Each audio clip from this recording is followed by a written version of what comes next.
What is up, guys? In today's video, I'm going to be going over several tips or pieces of advice to hopefully help you actually get better at Fortnite Zero Build. As always, if you guys do enjoy this video, remember to give it a like, subscribe if you'd like to see more, and comment down below what you think has had the most impact on you improving as a player. And typically in my videos, I cover more specific tips, but this is going to be more about like kind of how you approach the game if you do want to get better and if you do want to improve.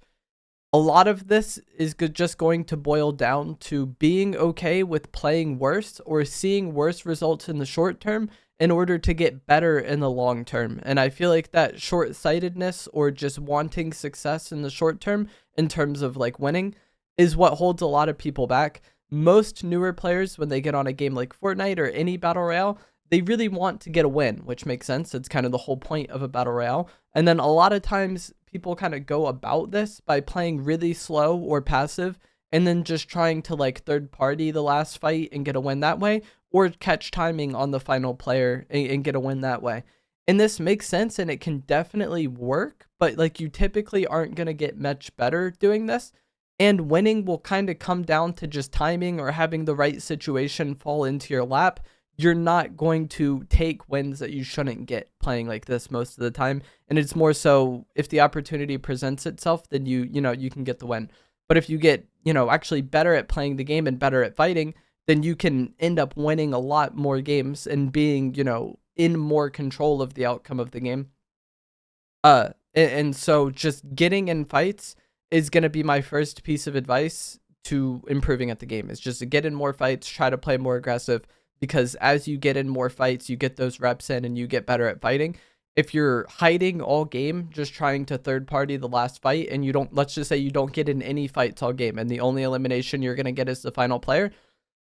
Fortnite matches are about like 20-ish minutes long, sometimes a little shorter, sometimes a little more. If you're getting in one fight for every 20 minutes, you're not getting a lot of repetition and you're not getting a lot of experience fighting, right? But if you play more aggressive or hot drop in a game, you could get in 5 fights within the first like 2 or 3 minutes of the game.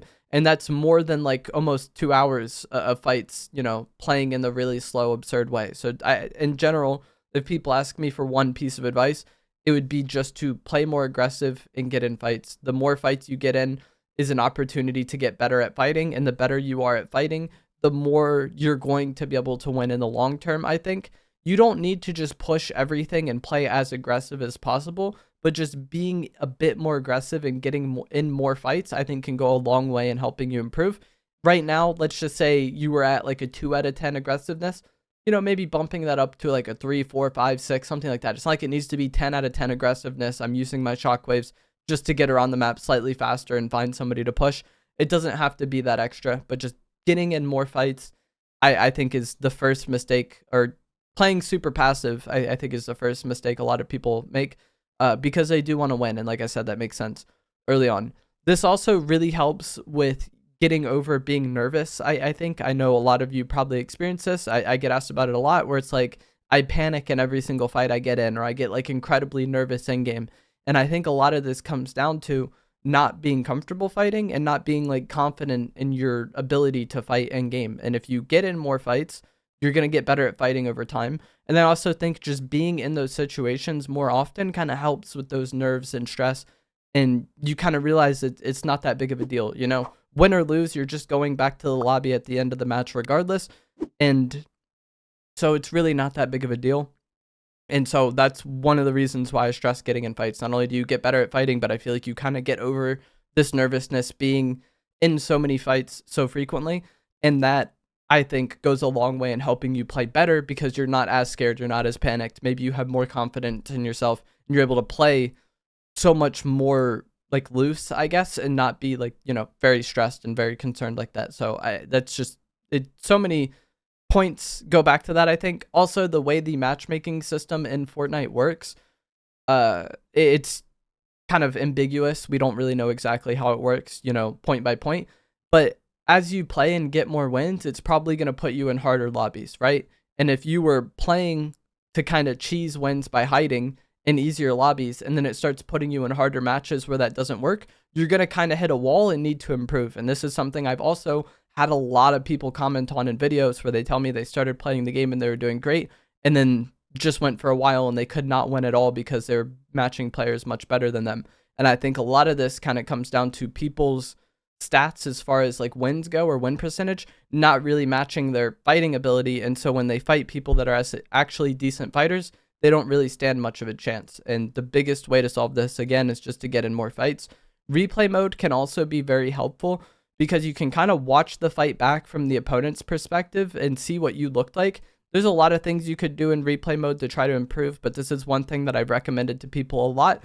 And I think a lot of it just comes down to partially that nervousness we were talking about, but also just there can be so much going on in fights in Fortnite where like people don't really, they might think they were doing some things that they're not actually doing, or it's like hard to have an accurate understanding of what you looked like in the fight while you're also trying to play the fight out, you know?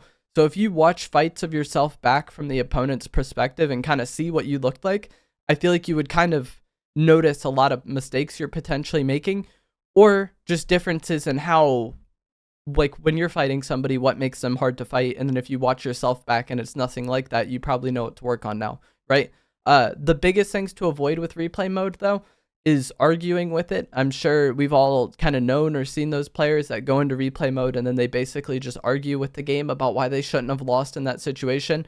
I don't really know how the internet works, but from my limited understanding, replay mode is a local recording of something that happened server side. So there will be times where your character model doesn't look like it should have gotten shot, or it looks like you got around a corner, but you got shot anyways, because as far as the server is concerned, you weren't actually around the corner. Little things like that, it's not really useful to like argue with Fortnite about, but as I said, you can watch back fights from your opponent's perspective and see what mistakes you made, or watch back different scenarios from your own perspective and see which mistakes, you know, potentially cost you in the fight. But as far as just a simple thing goes, watching fights from the enemy's POV and seeing what you looked like fighting, I think will open your eyes up to a lot of potential mistakes you're making. Creative mode, I think, is also incredible as a resource in terms of improving in Fortnite. I should have posted a video yesterday about some creative maps that I recommend for Zero Build, but this just kind of goes back to the fighting point. Creative is just the most efficient way to fight because there's very little downtime. There's like a lot of different like deathmatch style maps out there, and you can get in a lot of fights in a very short time span.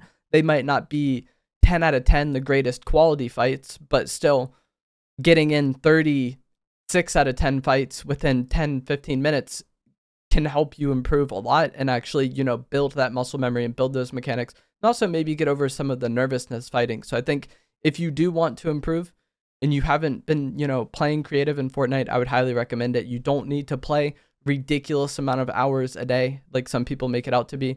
Playing 10, 15, 20 minutes, which is about the time of a BR match anyways, I think can help you improve a lot as a player, get in a lot of fights, get a lot of experience. You also get a lot of XP doing this if leveling the battle pass is something that you're concerned about at all. Reload mode is out there as well, and this is also a game mode that has much more efficient time in terms of like there's less downtime between fights and all that in reload mode than BR. So if you hate creative for some reason, playing reload instead is more efficient than BR just in terms of the quantity of fights you can get in. But at the end of the day, I think creative is, you know, outdoes both of them in terms of getting in a lot of fights in a short time span.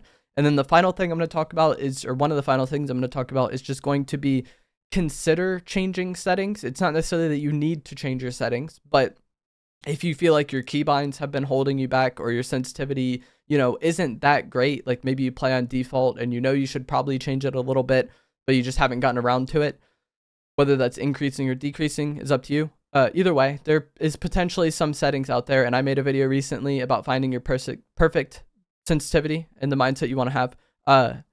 It's unlikely the default settings are ideal for you. So if you've never changed it, or if you've been playing on a sensitivity for a long time that you don't feel comfortable with, changing settings could potentially help you get better in the long run, but it's also one of those things where you're probably taking some steps backwards to take several forward. And that's basically how everything in this video was. As you get in more fights, you're probably going to lose matches that maybe you would have won, but in the long run, building that experience fighting will, you know, get you better in the long run and help you improve.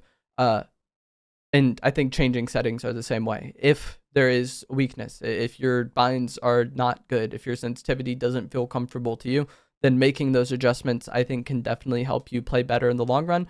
And then the final thing I want to talk about is just to take every loss as a potential to improve. And this is if you do want to get better. If you don't care about getting better, I don't know how you made it this late in the video, but if you don't care, then just play and do what you want to do, and that's fine. But if you do actually want to improve, every time you lose is an opportunity to improve. And, you know, we all get annoyed with Fortnite, or there's some nonsense that can happen in Fortnite, for sure. But if you take every loss as an opportunity to improve and, you know, look at some weakness you had, then you probably will get much better in the long run.